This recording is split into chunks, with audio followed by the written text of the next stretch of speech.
Friends, welcome back to my YouTube channel Aadya vlogs Kannada. ನಾನು beautician Nagaveni Gowda. So ಇವತ್ತು ನಾನು ಗೌಡ್ಗೆರೆಗೆ ಹೋಗ್ತಾ ಇದ್ದೀನಿ. ಇದು ವೆಡ್ನೆಸ್ಡೇ ವ್ಲಾಗ್ ಆಗಿರುತ್ತೆ. ಸೊ ಈ ಒಂದು ಗೌಡ್ಗೆರೆನಲ್ಲಿ ನಾನು, ನನ್ನ ಫ್ರೆಂಡ್ ದಿವ್ಯಾ ಮತ್ತು ನಮ್ಮಮ್ಮ ತುಂಬ ದಿನದಿಂದ ಕೇಳ್ತಾ ಇದ್ರು ಗೌಡ್ಗೆರೆ ಕರ್ಕೊಂಡು ಹೋಗು ಅಂತ. ಸೊ ಹಾಗಾಗಿ ನಾನು, ಅಮ್ಮ ಮತ್ತು ದಿವ್ಯಾ ಹೊರಟಿದ್ದೀವಿ.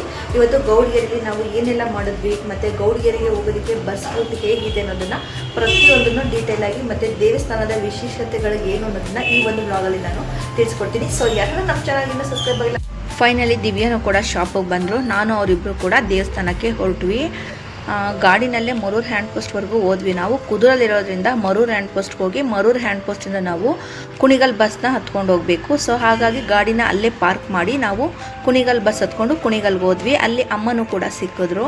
ಸೊ ನಾವು ಹೋಗಿದ್ದು ಲೇಟ್ ಆಗಿದ್ದರಿಂದ ಅಮ್ಮ ಫಸ್ಟೇ ಕುಣಿಗಲ್ಗೆ ಹೋಗಿದ್ರು. ನಾವು ಅಲ್ಲಿ ಜಾಯಿನ್ ಆದ್ವಿ. ಸೊ ನೋಡಿ, ಇದು ಕುಣಿಗಲ್ ಬಸ್ ಸ್ಟ್ಯಾಂಡಾಗೆ ನಮಗೆ ತುಮಕೂರು ಕಡೆಯಿಂದ ಬಸ್ಗಳು ಬೇಜಾನ್ ಸಿಗುತ್ತೆ ಗೌಡ್ಗೆರೆಗೆ. ಆನಂತರ ಮೈಸೂರಿಗೆ ಹೋಗೋ ಬಸ್ಸಲ್ಲೂ ನಾವು ಬಸ್ ಹತ್ಕೊಂಡು ಹೋಗಿ ಗೌಡ್ಗೆರೆ ಸ್ಟಾಪ್ ಅಂತ ಕೇಳಿದ್ರೆ ಅಲ್ಲಿ ನಿಲ್ಲಿಸ್ತಾರೆ. ಅಲ್ಲಿಂದ ಚಾಮರಾಜಪೇಟೆ ಅನ್ನೋ ಬಸ್ನ ಹತ್ಕೊಂಡು ಹೋಗ್ಬೋದು, ಇಲ್ಲಾಂದರೆ ಗೌಡ್ಗೆರೆ ಬಸ್ಗಳೇ ನಮಗೆ ಡೈರೆಕ್ಟ್ ಸಿಗುತ್ತೆ. ಸೊ ಬಸ್ಗೆ ನಾವೆಲ್ಲರೂ ಕೂಡ ಹತ್ಕೊಂಡ್ವಿ. ನಮಗೆ ಲಾಸ್ಟ್ ಸೀಟ್ ಸಿಕ್ಕಿತ್ತು. ಸೊ ಲಾಸ್ಟಲ್ಲೇ ನಾವು ಕೂತ್ಕೊಂಡ್ವಿ. ಬಸ್ ಅಂತೂ ತುಂಬ ಅಂದರೆ ತುಂಬಾ ರಶ್ ಇತ್ತು. ಯಾವಾಗ ಗೌಡ್ಗೆರೆಗೆ ಹೋಗಬೇಕು ಅಂದ್ರೂ ಬಸ್ ಫುಲ್ ಆಗಿರುತ್ತೆ. ಸೊ ಇದು 3ನೇ ಬಸ್ಸೋ 4ನೇ ಬಸ್ಸೋ ಗೊತ್ತಿಲ್ಲ, ಆದರೂ ಕೂಡ ಗೌಡ್ಗೆರೆಗೆ ಒಂದು ಬಸ್ ಜನ ಇದ್ದರು. ಸೊ ಹಾಗಾಗಿ ಅದೊಂದು ವಿಡಿಯೋನ ನಾನು ಕ್ಯಾಪ್ಚರ್ ಮಾಡಿದ್ದೀನಿ. ಹಾಗೆ ರೋಡಲ್ಲಿ ಹೋಗ್ತಾ ಹುಲಿದುರ್ಗದ ಬೆಟ್ಟನ ನೋಡಿದೆ. ಸೊ ಬೆಟ್ಟ ತುಂಬ ಚೆನ್ನಾಗಿತ್ತು, ಅದನ್ನು ಕೂಡ ಕ್ಯಾಪ್ಚರ್ ಮಾಡಿದ್ದೀನಿ. ಫೈನಲ್ ಆಗಿ ಗೌಡ್ಗೆರೆ ಸಿಕ್ತು. ನಾವೆಲ್ಲರೂ ಕೂಡ ಬಸ್ನ ಇಳ್ಕೊಂಡು ಗೌಡ್ಗೆರೆ ಟೆಂಪಲ್ಗೆ ಹೋಗೋದಕ್ಕೆ ಹೋಗ್ತಾ ಇದ್ದೀವಿ. ನೋಡಿ, ದಿವ್ಯಾ ಅವರು ಕೂಡ ಬಸ್ಸಿಂದ ಇಳ್ಕೊಂಬಂದರು. ಬಸ್ಸಿಂದ ಇಳಿದ್ಬಿಟ್ಟು ಸ್ವಲ್ಪ ಮುಂದೆ ಹೋದರೆ ಗೌಡ್ಗೆರೆ ಅಮ್ಮನವ್ರದ್ದು ಟೆಂಪಲ್ ಸಿಗುತ್ತೆ. ಸೊ ನೋಡಿ, ಬಸ್ ಸ್ಟ್ಯಾಂಡಲ್ಲಿ ಇಳಿದು ಈ ರೀತಿ ಮುಂದೆನೇ ಹೋಗಬೇಕು. ಮುಂದೆನೇ ಹೋದ್ಮೇಲೆ ನಮಗೆ ದೇವಸ್ಥಾನ ನೋಡೋದಕ್ಕೆ ಸಿಗುತ್ತೆ. ಸೊ ಇದು ರೋಡು, ಇದು ಚಾಮರಾಜಪೇಟೆ ಕಡೆ ಮೈಸೂರು ಕಡೆ ಹೋಗುವಂತಹ ಬಸ್ ಸ್ಟ್ಯಾಂಡು. ಸೊ ನೋಡಿ, ಸ್ಟಾರ್ಟಿಂಗಿಂದನೇ ಅಂಗಡಿ ಮುಂಗಟ್ಟುಗಳು ನಮಗೆ ಸಿಗ್ತವೆ. ದೇವ್ರಿಗೆ ಬೇಕಾಗಿರುವಂತಹ ಪೂಜೆ ಸಾಮಾನು ಮತ್ತು ಹೂವು ಹಣ್ಣುಗಳನ್ನ ನಾವು ಇಲ್ಲೇ ಒಂದು ಜಾಗದಲ್ಲಿ ತೊಗೊಂಡೋಗ್ಬೇಕು. ಚಪ್ಪಲಿ ಬಿಡೋದಕ್ಕೆ ನಮ್ಮ ಹತ್ರ ದುಡ್ಡಿಲ್ಲ ಅಂತ ಹೇಳಿದ್ರೆ ಇವ್ರ ಹತ್ರ ಬಿಟ್ಬಿಟ್ಟು ಕೂಡ ಹೋಗ್ಬೋದು. ಚಪ್ಪಲಿ ಬಿಡೋದಕ್ಕೇನೆ ಬೇರೆ ಜಾಗ ಇದೆ, ಬಟ್ ಇಲ್ಲಿನೂ ಕೂಡ ಪೂಜೆ ಸಾಮಾನ ತೊಗೊಂಡು ಚಪ್ಪಲಿನ ಬಿಟ್ಬಿಟ್ಟು ನಾವು ಹೋಗ್ಬೋದು. ನೋಡಿ, ಇಲ್ಲಿ ನಾವು ಎಲ್ಲ ಕಡೆಯೂ ಕೂಡ 50 ರೂಪಾಯಿಗೆ ಪೂಜೆ ಸಾಮಾನು ಸಿಗುತ್ತೆ. ಎಲ್ಲ ಅಂಗಡಿಯಲ್ಲೂ ಫಿಕ್ಸೆಡ್ ರೇಟೇ ಆಗಿರುತ್ತೆ. ಸೊ 50 ರೂಪಾಯಿ ಕೊಟ್ಟು ಪೂಜೆ ಸಾಮಾನ ತೊಗೊಬೇಕು. ಮತ್ತು 100 ರೂಪಾಯಿ ಹಾರ ಇರುತ್ತೆ. 100 ರೂಪಾಯಿದು ಬೇಕಾದರೆ ಫಸ್ಟ್ ಟೈಮ್ ಹೋಗೋರು ಹಾರ ಹಾಕಬೇಕು ದೇವಿಗೆ. ಸೊ ಹಾಗಾಗಿ ಫಸ್ಟ್ ಟೈಮ್ ನಾವು ಹೋಗಿ ಬಂದಿದ್ದರಿಂದ ಪೂಜೆ ಸಾಮಾನು 50 ರೂಪಾಯಿ ಕೊಟ್ಟು ತೊಗೊಂಡ್ವಿ. ಮತ್ತು ಅಲ್ಲೇ ಕಾಲು ತೊಳ್ಕೊಂಡು ದೇವಸ್ಥಾನದೊಳಗಡೆ ಹೋಗಬೇಕು. ಸೊ ಚಪ್ಪಲಿ ಬಿಟ್ಟಾದ್ಮೇಲೆ ದೇವರಿಗೆ ಮೈಲಿಗೆ ಆಗಬಾರ್ದು ಅಂತ ಹೇಳಿ ಕಾಲನ್ನ ತೊಳ್ಕೊಂಡು ನಾವು ದೇವಸ್ಥಾನದೊಳಗಡೆ ಹೋಗಬೇಕು. ಸ್ಟಾರ್ಟಿಂಗ್ ಹೋಗ್ತಾನೆ ಅಲ್ಲಿ ನೀರಿನ ವ್ಯವಸ್ಥೆನೂ ಕೂಡ ಮಾಡಿದ್ದಾರೆ. ಸೊ ಅಲ್ಲಿ ಕಾಲು ತೊಳ್ಕೊಂಡು ನಾವು ಸ್ವಲ್ಪ ಮುಂದೆ ಹೋಗ್ತಿದ್ದಾಗೇನೆ ಅಮ್ಮನವ್ರದ್ದು ದೇವಸ್ಥಾನದ ಎಂಟ್ರೆನ್ಸ್ ಗೇಟ್ ಸಿಗುತ್ತೆ. ಒಂದು ಕಡೆ ಎಕ್ಸಿಟ್ ಇರುತ್ತೆ, ಒಂದು ಕಡೆ ಒಳಗೋಗೋಕ್ಕೆ ಅವಕಾಶ ಮಾಡಿಕೊಟ್ಟಿರ್ತಾರೆ. ಸೊ ಒಳಗೋಗೋ ದಾರಿಗೆ ನಾವು ಬಂದು ನಿಂತಿದ್ದೀವಿ. ಸೊ ನೋಡಿ, ಅಮ್ಮನವ್ರ ಸ್ಟ್ಯಾಚ್ಯೂ ಎಷ್ಟು ಚೆನ್ನಾಗಿ ಕಾಣ್ತಾ ಇದೆ, ಚಾಮುಂಡೇಶ್ವರಿ ಅವ್ರ ದೇವಿಯವ್ರದ್ದು. ಸೊ ನಾವು ಒಳಗಡೆ ಎಂಟ್ರೆನ್ಸ್ ಆದ್ವಿ. ಎಂಟ್ರೆನ್ಸ್ ಆಗ್ತಿದ್ದಾಗೇನೆ ಅಲ್ಲಿ ಕಾಯಿ ಕಟ್ಟಿರೋದೆಲ್ಲ ನಮಗೆ ಕಾಣುತ್ತೆ. ಸೊ ಹೋಗ್ತಾನೆ ಅಲ್ಲಿ ನಮಗೆ ನವಗ್ರಹ ನೋಡೋದಕ್ಕೆ ಸಿಗುತ್ತೆ. ಸೊ ನವಗ್ರಹದ ಇದು ಕೂಡ ಅಲ್ಲಿದೆ. ನವಗ್ರಹ ನೋಡ್ಕೊಂತ ಸ್ವಲ್ಪ ಮುಂದೆ ಬಂದರೆ ನಮಗೆ ಕಾಯಿ ಹೊಡ್ಕೊಳೋದಕ್ಕೆ ಒಂದು ಪ್ಲೇಸ್ನ ಮಾಡಿದ್ದಾರೆ. ಸೊ ಅಲ್ಲಿ ನಾವು ಕಾಯಿನ ಹೊಡ್ಕೊಬೇಕು. ಸ್ವಲ್ಪ ಮುಂದೆ ಹೋಗ್ತಿದ್ದಾಗೇನೆ ಅಲ್ಲಿ ವಿಘ್ನೇಶ್ವರಂದು ಚಿಕ್ಕ ಟೆಂಪಲ್ ಇದೆ. ಸೊ ಆ ವಿಘ್ನೇಶ್ವರಂಗೂ ಕೈ ಮುಕ್ಕೊಂಡು ನಾವು ವಿಘ್ನೇಶ್ವರನಲ್ಲಿ ಬೇಡ್ಕೊಂಡು ಏನಾದರೂ ಕೇಳ್ಕೊಳೋದಿದೆ ಕೇಳ್ಕೊಂಡು ಅಲ್ಲಿಂದ ಸ್ವಲ್ಪ ಮುಂದೆ ಹೋದಾಗ ಚಾಮುಂಡೇಶ್ವರಿ ಅವ್ರದ್ದು ಇನ್ನೊಂದು ಚಿಕ್ಕದಂತಹ ಒಂದು ದೇವಸ್ಥಾನ ಇದೆ. ಸೊ ಆ ದೇವಸ್ಥಾನ ಮುಂದೆನೇ ನಾವು ಹೋಗಬೇಕಾಗುತ್ತೆ. ನೋಡಿ, ಸ್ವಲ್ಪ ಮುಂದೆ ಹೋಗ್ತಿದ್ದಾಗೇನೆ ಆ ಟೆಂಪಲ್ಲು ಸಿಗುತ್ತೆ. ಏನಾದರೂ ಅರಕೆ ಮಾಡ್ಕೊಂಡಿದ್ರೆ ಅಲ್ಲಿಗೆ ನಾವು ಕಟ್ಬೋದು. ಕೈಯಲ್ಲಿರೋ ಬಳೆನೋ ಅಥವಾ ಏನಾದ್ರೂ ಅಂದ್ಕೊಂಡು ಅರಕೆನ ಇಲ್ಲಿ ಕಟ್ಬೋದು. ದೇವಸ್ಥಾನದ ಮುಂದೆ ನಮಗೆ ಆ ಒಂದು ಅವಕಾಶನ ಮಾಡಿಕೊಟ್ಟಿದ್ದಾರೆ. ಸೊ ಸ್ವಲ್ಪ ಮುಂದೆ ಹೋಗ್ತಿದ್ದಾಗೇನೆ ಅಲ್ಲಿ ಶನಿ ಮಹಾತ್ಮನ ದೇವಸ್ಥಾನ ಕೂಡ ಇದೆ. ಶನಿ ಮಹಾತ್ಮ ಮತ್ತು ನಾಗರ ಕಲ್ಲುಗಳೆಲ್ಲನೂ ಕೂಡ ಅಲ್ಲಿ ಇದ್ದಾವೆ. ನೋಡಿ, ಹಾಗೆ ಮುಂದೆ ಬಂದೆ. ಸೊ ಇಲ್ಲಿ ಶನಿ ಮಹಾತ್ಮನ ದೇವರಿದೆ. ನೋಡಿ, ದೇವ್ರಿಗೂ ಸಹ ಕೈ ಮುಕ್ಕೊಬೋದು. ಏನಾದರೂ ಕೇಳ್ಕೊಳೋದಿದ್ರು ಕೂಡ ಶನಿ ಮಹಾತ್ಮನ ಕೇಳ್ಕೊಬೋದು. ಸ್ವಲ್ಪ ಹಾಗೆ ಮುಂದೆ ಹೋಗ್ತಿದ್ದಾಗೆ ನಾಗರ ಕಲ್ಲುಗಳೆಲ್ಲ ನಮಗೆ ಕಾಣುತ್ತೆ. ಸೊ ಅದಕ್ಕೂ ಕೈ ಮುಕ್ಕೊಂಡು ಸ್ವಲ್ಪ ಮುಂದೆ ಪಾಸ್ ಆಗಬೇಕು. ನೋಡಿ, ಇಲ್ಲೆಲ್ಲ ರಾಶಿ ರಾಶಿ ಕಾಯಿಗಳನ್ನ ತಂದು ಕಟ್ಟಿದ್ದಾರೆ. ಆನಂತರ ಮುಂದೆ ಬಂದ ಮೇಲೆ ಇಲ್ಲಿ ನಮಗೊಂದು ಈಶ್ವರನ ದೇವಸ್ಥಾನನೂ ಕೂಡ ಸಿಗುತ್ತೆ. ನಂದಿ ಇದೆ.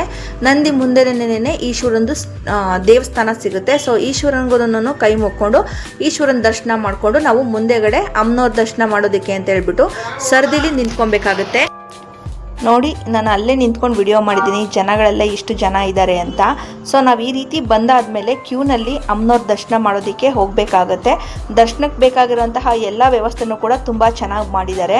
ಒಬ್ಬರು ಆದಮೇಲೆ ಒಬ್ಬರು ಹೋಗಬೇಕು, ಅದಕ್ಕೆ ಲೈನ್ಸ್ ಎಲ್ಲ ಹಾಕಿ ಕಂಬಿ ಎಲ್ಲ ಹಾಕಿದ್ದಾರೆ. ಸೊ ಎಂಟ್ರೆನ್ಸ್ ಆದ್ವಿ ನಾವೀಗ ದೇವಸ್ಥಾನಕ್ಕೆ. ಇಲ್ಲಿ ಅಮ್ಮನವ್ರದ್ದು ಒಂದು ತೂಗು ಉಯ್ಯಾಲೆ ಇದೆ. ಸೊ ನೋಡಿ ಅದನ್ನು ಕೂಡ ನಾನು ಕ್ಯಾಪ್ಚರ್ ಮಾಡಿದ್ದೀನಿ. ನೋಡಿ ಇಲ್ಲಿ ಕಾಣಿಸ್ತಾ ಇದೆಯಲ್ಲ, ಇದು ಅಮ್ಮನವರ ತೂಗು ಉಯ್ಯಾಲೆ ಸರಿನಾ. ಇದು ಯಾವುದಾದ್ರೂ ಹಬ್ಬಗಳಲ್ಲಿ ದೇವ್ರನ್ನ ಇಲ್ಲಿ ಕೂರಿಸ್ತಾರೆ ಉಯ್ಯಾಲೆ ಮೇಲೆ. ಸೊ ನೆಕ್ಸ್ಟ್ ಈ ಕಡೆ ಒಂದು ಕೌಂಟ್ರ್ ಸಿಗುತ್ತೆ. ನಾವೇನಾದರೂ ಮನಸ್ಸಲ್ಲಿ ಅಂದ್ಕೊಂಡಿರುವಂತಹ ಕಾರ್ಯ ಆಗಬೇಕು ಅಂದರೆ ಈ ಒಂದು ದೇವಸ್ಥಾನದಲ್ಲೇ ಅರಕೆಕಾಯಿನ ಕಟ್ಬೋದು. ಸೊ ಆ ಒಂದು ಅರಕೆಕಾಯಿ ನಮಗೆ ಎಂಟ್ರೆನ್ಸಲ್ಲೇ ಕೌಂಟ್ರಲ್ಲಿ ಸಿಗುತ್ತೆ. ಸೊ ಅಲ್ಲೋಗಿ ನಾವು ಬಿಲ್ ಮಾಡಿಸಿ ಕಾಯಿಗಳನ್ನ ತೊಗೊಬೇಕು. ಒಂದು ಕಾಯಿಗೆ 50 ರೂಪಾಯಿ ಆಗುತ್ತೆ. ಸೊ ಕಾಯಿನ ಅಲ್ಲಿ ನಾವು ಬಿಲ್ ಮಾಡಿಸಿ ಸ್ಲಿಪ್ನ ತೊಗೊಬೇಕು. ಸೊ ಅಲ್ಲಿ ಕಾಯಿ ಕೊಡೋದಿಲ್ಲ ನಮಗೆ, ಬೇರೆ ಕಡೆನೇ ಕೊಡ್ತಾರೆ. ನೋಡಿ ಅಲ್ಲಿ ಸ್ಟ್ಯಾಚ್ಯೂಸ್ ಬೇಕಾದ್ರೆ ಸ್ಟ್ಯಾಚ್ಯೂಸು ಮತ್ತು ದೇವ್ರ ಪ್ರಸಾದ ಬೇಕು ಅಂದರೆ ಅಲ್ಲೇ ನಾವು ಬಿಲ್ ಮಾಡಿಸಿ ತೊಗೋಬೇಕಾಗತ್ತೆ. ಸೊ ಇಲ್ಲಿ ಬಿಲ್ ಮಾಡಿಸಿ ಎಲ್ಲ ತಗೊಂಡು ನಾವು ಅಮ್ಮನವ್ರ ದರ್ಶನ ಮಾಡೋದಕ್ಕೆ ಅಂತ ಹೇಳ್ಬಿಟ್ಟು ಒಳಗಡೆ ಹೋಗಬೇಕು. ಕುಂಕುಮಾರ್ಚನೆ ಏನಾದರೂ ಮಾಡಿಸ್ತೀವಿ ಅನ್ನೋದಾದರೆ ಈ ಕೌಂಟ್ರ್ ಬಿಟ್ಟು ಸ್ವಲ್ಪ ಮುಂದೆ ಬಂದರೆ ನಮಗೆ ಅಲ್ಲಿ ಅದು ಕೂಡ ಸಿಗುತ್ತೆ. ಸೊ ನೆಕ್ಸ್ಟು ನಾವು ದೇವಸ್ಥಾನದ ವಿಡಿಯೋನ ಮಾಡಿಲ್ಲ, ಯಾಕೆಂದರೆ ಅಲೋ ಇರಲಿಲ್ಲ ಆ ಕಾರಣದಿಂದ. ಸೊ ದೇವಸ್ಥಾನದಲ್ಲಿ ದೇವ್ರ ದರ್ಶನ ಮುಗಿಸ್ಕೊಂಡು ನಾವು ಈಚೆ ಬರ್ತಿದ್ದಾಗೇನೆ ನಾವು ತೀರ್ಥ ತಗೊಂಡು ಹೂಗಳನ್ನ ಅಲ್ಲೇ ಇಟ್ಟಿರ್ತಾರೆ, ತೊಗೊಬೇಕು. ದೇವಸ್ಥಾನದ ಹಿಂಭಾಗದಲ್ಲಿ ಒಂದು ಕಲ್ಲಿನ ಶಿಲ್ಮೆ ಇದೆ. ಸೊ ಆ ಒಂದು ಕಲ್ಲಿನ ಶಿಲ್ಮೆಯಲ್ಲಿ ಏನಾದರೂ ಅಂದ್ಕೊಂಡು ಕಾಯಿನ ನಾವು ಅಂಟಾಕಿದ್ರೆ ಆಗುತ್ತೆ ಅನ್ನೋದಾದರೆ ಅದು ಅಂಟ್ಕೊಳ್ಳುತ್ತೆ, ಇಲ್ಲ ಅಂದರೆ ಅದು ಕೆಳಗಡೆ ಉದುರೋಗುತ್ತೆ. ಸೊ ನೆಕ್ಸ್ಟ್ ನಾವು ದೇವಸ್ಥಾನಕ್ಕೆ ಹೋಗ್ಬೇಕಾದ್ರೆ ತೊಗೊಂಡಿರುವಂತಹ ಅರಕೆ ಚೀಟಿ, ಅಂದರೆ ಕಾಯಿ ಕಟ್ಟೋದಕ್ಕೆ ನಾವು ಬಿಲ್ಲಿಂಗ್ ಮಾಡಿಸಿ ತೊಗೊಂಡಿರುವಂತಹ ಚೀಟಿನ ತೊಗೊಂಡೋಗಿ ಕಾಯಿನ ನಾವು ತೊಗೊಂಬರ್ಬೇಕು. ಸೊ ಅದಕ್ಕೆ ದಾರಿ ದೇವಸ್ಥಾನದಿಂದ ಸ್ವಲ್ಪ ಮುಂದೆ ಬಂದು ಅಲ್ಲಿ ತಗೋಬೇಕಾಗುತ್ತೆ. ನೋಡಿ ದೇವಸ್ಥಾನದ ವಿಡಿಯೋನೂ ಕೂಡ ಮಾಡಿದ್ದೀನಿ, ದೇವ್ರ ದರ್ಶನ ಮುಗಿಸ್ಕೊಂಡು ಬರ್ತಿರೋರ್ನು ಕೂಡ ನಾವು ನೋಡ್ಬೋದು. ಸೊ ಇಲ್ಲಿಂದ ಸ್ವಲ್ಪ ಮುಂದೆ ಹೋಗ್ತಿದ್ದಾಗೇನೆ ದೇವಸ್ಥಾನದ್ದು ಇದು ಸ್ಟ್ಯಾಚ್ಯೂ ಕಾಣುತ್ತೆ ದೇವ್ರದ್ದು. ಸೊ ಸ್ಟಾರ್ಟಿಂಗೇ ನಾವು ಸ್ಟ್ಯಾಚ್ಯೂ ಹತ್ರ ಹೋಗೋ ಆಗಿಲ್ಲ. ನಾವು ಅರಕೆ ಕಟ್ಟಿಲ್ಲ ಅಂದರೆ ಕಾಯಿನ ಕಟ್ಟಲಿಲ್ಲ ಅಂತಂದರೆ ದೇವಸ್ಥಾನದ ಸ್ಟ್ಯಾಚ್ಯೂ ಮೇಲೆ ಹೋಗ್ಬೋದು ನಾವು. ಇಲ್ಲ ಅಂತಂದರೆ ನಾವು ಅರಕೆ ಕಾಯಿನ ತೊಗೋಬೇಕು ಅಂತ ಅನ್ನೋದಾದರೆ ಸ್ವಲ್ಪ ಮುಂದೆ ಬಂದು ಅಲ್ಲಿರುವಂತಹ ಬಸವಣ್ಣನ ದರ್ಶನ ಮಾಡಿಕೊಂಡು, ಅಂದರೆ ಒಂದು ರೂಮ್ ಇದೆ, ರೂಮಲ್ಲಿ ಬಸಪ್ಪನ ಸನ್ನಿಧಿ ಅಂತ ಇದೆ. ಸೊ ನೋಡಿ ಇಲ್ಲಿ ಕಾಣ್ತಾ ಇದೆಯಲ್ಲ, ಇದೇ ಬಸಪ್ಪನ ಸನ್ನಿಧಿ. ಇದರೊಳಗಡೆ ಬಸಪ್ಪ ಇರ್ತಾರೆ, ಅಂದರೆ ಬಸವಣ್ಣ ಇರ್ತಾರೆ. ಏನಾದರೂ ಅರಕೆ ಮಾಡಿಕೊಂಡು ನಮ್ಗೆ ಆಗುತ್ತೆ ಅನ್ನೋದಾದರೆ ದೇವರು ಅಂದರೆ ಬಸಪ್ಪ ನಮಗೆ ಕಾಲನ್ನ ಮುಂದೆ ಕೊಡ್ತಾನೆ. ಈ ಒಂದು ದರ್ಶನಕ್ಕೂ ಕೂಡ ಜನಗಳು ಹೋಗ್ತಾರೆ. ಅದನ್ನ 3 ಸುತ್ತು ಸುತ್ತಾಕೊಂಡ್ರೆ ನಾವು ಅಂದ್ಕೊಂಡಿದ್ದು ಮನಸ್ಸಲ್ಲಿ ಆಗುತ್ತೆ. ಸೊ ನೋಡಿ ಎಲ್ಲರೂ ಕೂಡ ಅದನ್ನು ಕೇಳೋದಕ್ಕೆ ಹೋಗಿರೋರು ದುಡ್ಡಿಂದು ಅದ್ರ ಕೊಂಬಿಗೆ ಹಾಕ್ತಾರೆ ಅರಕೆ ದುಡ್ಡನ್ನ. ಸೊ ನೋಡಿ ಇದೇ ಬಸಪ್ಪ, ಕೆಲಸ ಆಗುತ್ತೆ ಅನ್ನೋದಾದರೆ ಆ ಬಸಪ್ಪ ನಮಗೆ ಕೈ ಮೇಲೆ ಕಾಲನ್ನ ಇಡುತ್ತೆ. ಸೊ ಅದನ್ನು ಮುಗಿಸ್ಕೊಂಡು ನಾವು ಬಂದಿದ್ದಾಗೇನೆ ಆ ಒಂದು ಕೊಠಡಿಯಿಂದ ಹಿಂಭಾಗದಲ್ಲಿ ಈ ಒಂದು ಅರಕೆಕಾಯಿಗಳು ಸಿಗುತ್ತೆ. ಅದಕ್ಕೆ ದಾರಿ ಇದು ನೋಡಿ, ನಾನು ಹೋಗ್ತಾ ಇದ್ದೀನಲ್ಲ, ಇದೇ ಅರಕೆಕಾಯಿನ ತೊಗೊಂಡು ಕಟ್ಟೋದಕ್ಕೆ ದಾರಿ. ಸೊ ದೇವ್ರ ದರ್ಶನ ಮಾಡಬೇಕಾದ್ರೆ ನಾವು ಬಿಲ್ಲಿಂಗ್ ಮಾಡಿಸಿರುವಂತಹ ಬಿಲ್ಲಿಂಗ್ ಸ್ಲಿಪ್ನ ತೊಗೊಂಡು ಈ ಒಂದು ಕೌಂಟ್ರಿಗೆ ಹೋಗಿ ನಾವು ಕೊಟ್ಟಾಗ ಅವ್ರು ನಮಗೆ ಅರಕೆಕಾಯಿನ ಕಟ್ಟೋದಕ್ಕೆ ಕೊಡ್ತಾರೆ. ಸೊ ಇವರೆಲ್ಲ ಅರಕೆ ಮಾಡಿಕೊಂಡು ಕಾಯಿ ಕೊಟ್ಟೋರನ್ನೇ ಬಿಲ್ನ ತೊಗೊಂಡೋಗಿ ಈ ಒಂದು ಪ್ಲೇಸ್ನಲ್ಲಿ ಕೊಟ್ಟಾಗ ಇವರು ಕಾಯಿನ ನಮಗೆ ಕೊಡ್ತಾರೆ, ಅದನ್ನು ಕಟ್ಬೋದು. ನೋಡಿ ಇಲ್ಲಿ ಕಾಯಿಗಳನ್ನ ಪ್ರಿಪೇರ್ ಮಾಡಿ ಇಟ್ಕೊಂಡಿದ್ದಾರೆ. ಸ್ವಲ್ಪ ಈ ಕಡೆ ಸೈಡಲ್ಲಿ ಪ್ರಿಪೇರ್ ಮಾಡೋವಂಥ ಕಾಯಿಗಳು ಕೂಡ ಇದೆ. ಸೊ ಬಿಲ್ನ ಕೊಟ್ಬಿಟ್ಟು ನಾವು ಕಾಯಿನ ಈಸ್ಕೊಬೋದು. ನೋಡಿ ಇದು ಎಲ್ಲ ರೆಡಿ ಮಾಡಿ ಇಟ್ಕೊಂಡಿರೋಂತಹ ಕಾಯಿ. ಅಮ್ಮ ಮತ್ತು ದಿವ್ಯನೂ ಕೂಡ ಕಾಯಿನ ಈಸ್ಕೊಂಡ್ರು ಬಿಲ್ಲಿಂಗ್ನ ಕೊಟ್ಬಿಟ್ಟು. ಸೊ ಬಿಲ್ ಮಾಡಿಸಿ ನಾವು ಕಾಯಿನ ತೊಗೊಬೇಕು. ಬಿಲ್ ಮಾಡಿಸಿ ಕಾಯಿನ ತೊಗೊಂಡು ಅದನ್ನು ಡೈರೆಕ್ಟಾಗಿ ಇಲ್ಲಿಂದ ತೊಗೊಂಡೋಗಿ ಸ್ಟ್ಯಾಚ್ಯೂ ಹತ್ರ ಇಟ್ಟು ದೇವರಲ್ಲಿ ಕೇಳಿಕೊಂಡು ನಾವು ತೊಗೊಂಡೋಗಿ ಹರಕೆಕಾಯಿನ ಕಟ್ಟಬೇಕಾಗುತ್ತೆ. ಸೊ ನೋಡಿ ಇಲ್ಲೆಲ್ಲ ಕಾಣ್ತಾ ಇರೋದು ಕಾಯಿಗಳು ಅರಕೆ ಮಾಡಿಕೊಂಡು ಕಟ್ಟಿರುವಂತಹ ಕಾಯಿಗಳು. ಈ ಒಂದು ದೇವಸ್ಥಾನದ ವಿಶೇಷತೆ ಏನು ಅಂತಂದರೆ, ನಾವೇನಾದರೂ ಒಂದು ಕೆಲಸ ಕಾರ್ಯ ಆಗಬೇಕು ಅಂತ ಮನಸ್ಸಿನಲ್ಲೇ ಅಂದ್ಕೊಂಡು ಅರಕೆ ಮಾಡಿಕೊಂಡು ಈ ಒಂದು ಟೆಂಪಲ್ಗೆ ಹೋಗಿ ಮೊದಲನೇ ವಾರ ತುಂಬ ಶ್ರದ್ಧೆ ಭಕ್ತಿಯಿಂದ ತಾಯಿಗೆ ಒಂದು ಹಾರನ ಅರ್ಪಿಸಿ ಅನಂತರ ಪೂಜೆ ಸಾಮಾನನ್ನ ಅರ್ಪಿಸಿ ಈ ಒಂದು ಕಾಯಿನ ಅರಕೆ ಮಾಡಿಕೊಂಡು ತೊಗೊಂಬಂದು ಅದನ್ನು ದೇವರ ಮುಂದೆ ನಮ್ಮ ಏನು ಬೇಡಿಕೆ ಇದೆಯೋ ಆ ಬೇಡಿಕೆನ ಹೇಳ್ಬಿಟ್ಟು ಕಟ್ಟಿದ್ರೆ 5 ವಾರಗಳಲ್ಲಿ ಆಗುತ್ತೆ ಅನ್ನೋ ಒಂದು ನಂಬಿಕೆ ಇದೆ. ಸೊ ಹಾಗಾಗಿ ಮದುವೆ ಆಗಿಲ್ಲ ಅಂತಂದವರು ಮತ್ತು ಮಕ್ಕಳಿಲ್ಲ ಅಂತ ಅಂದವರು, ಯಾವುದಾದ್ರೂ ಭೂಮಿ ಜಮೀನಿನ ವಿಚಾರ, ಅದೇ ರೀತಿ ಬಿಸ್ನೆಸ್ ಡೆವಲಪ್ ಆಗುವಂತಹ ವಿಚಾರ, ಈ ವಿಚಾರಗಳನ್ನ ಕೇಳಿಕೊಂಡು ಅರಕೆಕಾಯಿನ ಕಟ್ಬೋದು. ನೋಡಿ ಅಲ್ಲಿಂದ ನಾವು ಈ ಸ್ಟ್ಯಾಚ್ಯೂ ಇರೋಂತಹ ಚಾಮುಂಡೇಶ್ವರಿ ಹತ್ರ ಹೋಗ್ಬೇಕಾಗುತ್ತೆ ಕಾಯಿನ ಹಿಡ್ಕೊಂಡು ದರ್ಶನಕ್ಕೆ. ಸೊ ನಾವು ಕೂಡ ಕಾಯಿನ ತೊಗೊಂಡು ದರ್ಶನ ಮಾಡೋದಕ್ಕೆ ಅಂತ ಹೇಳ್ಬಿಟ್ಟು ಹೋಗ್ತಾ ಇದ್ದೀವಿ. ಸೊ ಈ ರೀತಿ ಹೋಗಬೇಕು. ಅಲ್ಲಿ ನೀರಿಂದು ಎಲ್ಲ ತುಂಬ ಚೆನ್ನಾಗಿದೆ. ಮತ್ತು ಮಕ್ಕಳುಗಳಿಗೆ ನೋಡೋದಕ್ಕೆ ಮ್ಯೂಸಿಯಂ ಕೂಡ ಇದೆ. ನೋಡಿ ಇಲ್ಲಿ ಎಷ್ಟು ಚೆನ್ನಾಗಿ ನಿರ್ಮಾಣ ಮಾಡಿದ್ದಾರೆ ಅಂತಂದರೆ ನೀರು ಕರೆಂಟಲ್ಲಿ ಬರುತ್ತೆ. ಸೊ ಇದೆಲ್ಲ ಆರ್ಟಿಫಿಷಿಯಲ್ ಆಗಿರುತ್ತೆ. ಸೊ ನೀರು ಬರ್ತಾ ಇರೋದಾಗಿರ್ಬೋದು, ಅದು ಇದು ವೈಬ್ರೇಟ್ ಆಗ್ತಿರೋದು ಎಲ್ಲನೂ ಕೂಡ. ಇಲ್ಲಿ ಒಂದೊಂದು ದೇವರುಗಳ ಪ್ರತಿಷ್ಠಾಪನೆಯೂ ಕೂಡ ಗುಹೆ ಥರ ಮಾಡಿ ಅದರಲ್ಲಿ ದೇವರುಗಳನ್ನ ಇಟ್ಟಿದ್ದಾರೆ. ಸೊ ಅದನ್ನು ಕೂಡ ನೋಡ್ಬೋದು.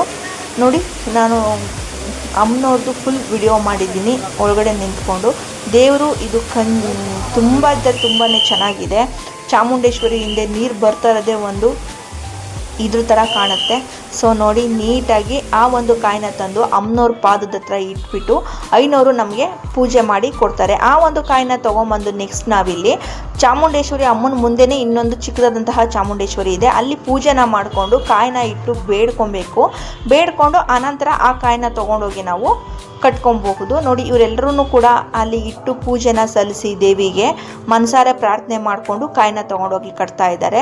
ಅಲ್ಲೇ ಸ್ವಲ್ಪ ಮುಂದೆ ಉಪ್ಪಿಂದು ದೀಪನ ಹಚ್ಚಿ ಹರಕೆ ಏನಾದರೂ ಇದ್ರೆ ತೀರಿಸ್ಕೊಂಡು ಪ್ರತಿ ಮಂಗಳವಾರ ಶುಕ್ರವಾರ ಈ ಒಂದು ದೇವಿಗೆ ಉಪ್ಪಿನ ದೀಪನ ಹಚ್ತಾರೆ ಹರಕೆ ಮಾಡ್ಕೊಂಡಿರೋರು. ಇಲ್ಲ ಅಂತಂದರೆ ನಾವು ಯಾವತ್ತು ಹೋಗಿರ್ತೀವೋ ಅವತ್ತು ಮನಸಲ್ಲೇ ಹರಕೆ ಮಾಡಿಕೊಂಡು ಆ ಒಂದು ಹರಕೆ ಫಲಿಸಿದಾಗ ಅಲ್ಲಿಗೆ ಹೋಗಿ ನಾವು ಉಪ್ಪಿನ ದೀಪನೂ ಕೂಡ ಹಚ್ಬಿಟ್ಟು ಬರ್ಬೋದು. ನೋಡಿ ಈ ರೀತಿ ಇರುತ್ತೆ ದೇವಸ್ಥಾನದ ಚಾಮುಂಡೇಶ್ವರಿ ಸ್ಟ್ಯಾಚ್ಯೂ ಮುಂಭಾಗದಲ್ಲಿ ನಡೆಯುವಂತಹ ಕೆಲವೊಂದು ವಿಧಿವಿಧಾನಗಳು. ನೋಡಿದ್ರಾ? ಸೊ ಈ ರೀತಿ ನೋಡಾದ್ಮೇಲೆ ನಾವು ಅಲ್ಲಿಂದ ಬಂದು ತೊಗೊಂಬಂದಿರುವಂತಹ ಕಾಯಿನ ಇಲ್ಲಿ ದೇವಸ್ಥಾನದ ಹತ್ರ ಇರುವಂತಹ ಮುಂಭಾಗದಲ್ಲಿ ಕಟ್ಟಬಹುದು. ಅಲ್ಲಿ ಒಂದು ಬಸಪ್ಪನ ಸ್ಟ್ಯಾಚ್ಯೂ ಇದೆ. ಸೊ ಅಲ್ಲಿ ಒಂದು ಬಸವಣ್ಣ ಇತ್ತು, ಅದು ತೀರೋದ ನಂತರ ಅದನ್ನು ಒಂದು ಸ್ಟ್ಯಾಚ್ಯೂ ರೀತಿ ಕಟ್ಟಿದ್ದಾರೆ. ಸೊ ನೋಡಿ ಇಲ್ಲಿ ಕಾಣ್ತಾ ಇದೆಯಲ್ಲ, ಇದೇ ಆ ಬಸವಣ್ಣನ ಸ್ಟ್ಯಾಚ್ಯೂ. ಈ ಒಂದು ಸ್ಟ್ಯಾಚ್ಯೂಗೆ 3 ರೌಂಡ್ ನಾವು ಆ ಕಾಯಿನ ಸುತ್ತ ತಗೊಂಡು ಕೈಯಲ್ಲಿ ಹರಕೆ ಮಾಡಿಕೊಂಡು ಬೇಡ್ಕೊಂಡು ಸುತ್ತಾಕಿ ತದನಂತರ ಬಂದು ದೇವಿ ಮುಂಭಾಗದಲ್ಲಿರುವಂತಹ ಒಂದು ಕಲ್ಲು ಹತ್ರ ಇಟ್ಟು ಅದನ್ನು ಮನಸ್ಸಲ್ಲೇ ಬೇಡ್ಕೊಂಡು ಕಟ್ಟಬೇಕಾಗುತ್ತೆ. ಸೊ ನೋಡಿ ಇವರೆಲ್ಲರೂ ಕೂಡ 3 ಪ್ರದಕ್ಷಿಣೆ ಹಾಕಿ ಆ ಕಾಯಿನ ತಂದು ಈ ಒಂದು ಜಾಗದಲ್ಲಿ ಇಟ್ಟು ಅನಂತರ ಅದನ್ನು ಕಟ್ಟೋದಕ್ಕೆ ಸ್ಟಾರ್ಟ್ ಮಾಡ್ತಾರೆ. ಇದು ನಿಂತಿರುವಂತಹ ಬಸಪ್ಪ ಸ್ಟ್ಯಾಚ್ಯೂ. ಸೊ ಅದ್ರ ಮುಂದೆ ನಮ್ಮಮ್ಮನೂ ಕೂಡ ಕಾಯಿ ಕಟ್ಟಿದ್ರು. ದಿವ್ಯವರು ಕೂಡ 3 ರೌಂಡ್ ಕಂಪ್ಲೀಟ್ ಮಾಡಿದ್ರು. 3 ರೌಂಡ್ ಕಂಪ್ಲೀಟ್ ಮಾಡಿ ದೇವಿ ಹತ್ರ ಇಟ್ಟು ದೇವಿ ಮುಂಭಾಗದಲ್ಲಿ ಇಟ್ಟು ಬೇಡ್ಕೊಂಡು ಆ ಕಾಯಿನ ತೊಗೊಂಬಂದು ಕಟ್ತಾ ಇದ್ದಾರೆ. ಸೊ ಇದೇ ರೀತಿ ಕಾಯಿನ ಕಟ್ಟಬೇಕಾಗಿರುವಂತಹ ಪ್ರೊಸೀಜರ್ ಇರುತ್ತೆ.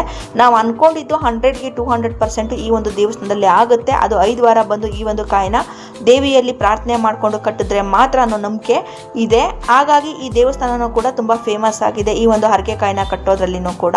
ಸೊ ನೋಡಿ ಫೈನಲಿ ಬಸಪ್ಪನ್ನು ಸಹ ನಾನು ತೋರಿಸ್ತಾ ಇದ್ದೀನಿ. ಇದೆಲ್ಲ ರಾಶಿ ಕಟ್ಟಿರುವಂತಹ ಕಾಯಿಗಳು ಹರಕೆ ಕಾಯಿಗಳು. 5 ವಾರ ದೇವಿಯಲ್ಲಿ ಪ್ರಾರ್ಥನೆ ಮಾಡ್ಕೊಂಬಂದು ಈ ರೀತಿ ಪೂಜೆನ ಸಲ್ಲಿಸಿ ಕಾಯಿನ ಕಟ್ಟಿದ್ದೆ ಆದರೆ ಭೂಮಿ ವಿಚಾರದಲ್ಲಾಗಿರ್ಬೋದು, ಮನೆ ಕಟ್ಟುವಂತಹ ವಿಚಾರದಲ್ಲಾಗಿರ್ಬೋದು, ಅಥವಾ ಗಂಡ ಹೆಂಡತಿ ಏನಾದರೂ ಸಮಸ್ಯೆ ಇದಾಗಿರ್ಬೋದು, ಅಥವಾ ತುಂಬ ದಿನದಿಂದ ಮಕ್ಕಳಾಗಿಲ್ಲ ಮತ್ತು ಮದುವೆ ಆಗಿಲ್ಲ ಅನ್ನೋದು ಕೂಡ ಈ ಕಾಯಿನ ಕಟ್ಟೋದ್ರಿಂದ ಆಗುತ್ತೆ ಅನ್ನೋ ನಂಬಿಕೆ ಎಲ್ಲರಲ್ಲೂ ಕೂಡ ಇದೆ. ಅನಂತರ ನಾವು ದೇವಸ್ಥಾನದ ಹಿಂಭಾಗದಲ್ಲಿರುವಂತಹ ಪ್ರಸಾದ ತಿನ್ನೋದಕ್ಕೆ ಅಂತ ಹೇಳ್ಬಿಟ್ಟು ಹೋಗ್ತಾ ಇದ್ದೀವಿ. ನೋಡಿ ಪ್ರಸಾದ ತಿನ್ನೋದಕ್ಕೆ ಅಂತ ಹೇಳ್ಬಿಟ್ಟು ಹೋದ್ವಿ. ಅಲ್ಲಿ ಭಕ್ತಾದಿಗಳಿಗೆ ಎಲ್ಲ ರೀತಿಯ ಇದನ್ನು ಕೂಡ ಮಾಡಿಕೊಟ್ಟಿದ್ದಾರೆ. ಕುಡಿಯೋ ನೀರು ಆಗಿರ್ಬೋದು, ಪ್ಲೇಟ್ಸ್ ಆಗಿರ್ಬೋದು, ಎಲ್ಲನೂ ಸಹ ದೇವಸ್ಥಾನದಲ್ಲೇ ಇದು ಮಾಡಿದ್ದಾರೆ. ಸೊ ನಾವು ಊಟ ಮಾಡೋದಕ್ಕೆ ಅಂತ ಹೇಳ್ಬಿಟ್ಟು ದೇವಸ್ಥಾನದ ಹಿಂಭಾಗಕ್ಕೆ ಹೋಗ್ತಾ ಇದ್ದೀವಿ. ನೋಡಿ ಇದು 2 ಕಡೆ ದಾರಿ ಇರುತ್ತೆ. ಮುಂದೆಯಿಂದನೂ ಕೂಡ ಬರ್ಬೋದು ಅಥವಾ ದೇವಸ್ಥಾನ ಸುತ್ತಾಕೊಂಡು ಕೂಡ ನಾವು ಬರ್ಬೋದು. ಇಲ್ಲಿ ಪ್ರಸಾದ ವಿನಿಯೋಗ ಅಂತಹ ಜಾಗಕ್ಕೆ ನಾವು ಬಂದಿದ್ದೀವಿ. ಅಲ್ಲಿ ನೋಡಿ ಪ್ರಸಾದ ಮಾಡುವಂತಹ ಎಲ್ಲ ರೀತಿಯ ಸೌಕರ್ಯಗಳು ಇದೆ. ಇಲ್ಲಿ ಕುಡಿಯೋ ನೀರಿದೆ.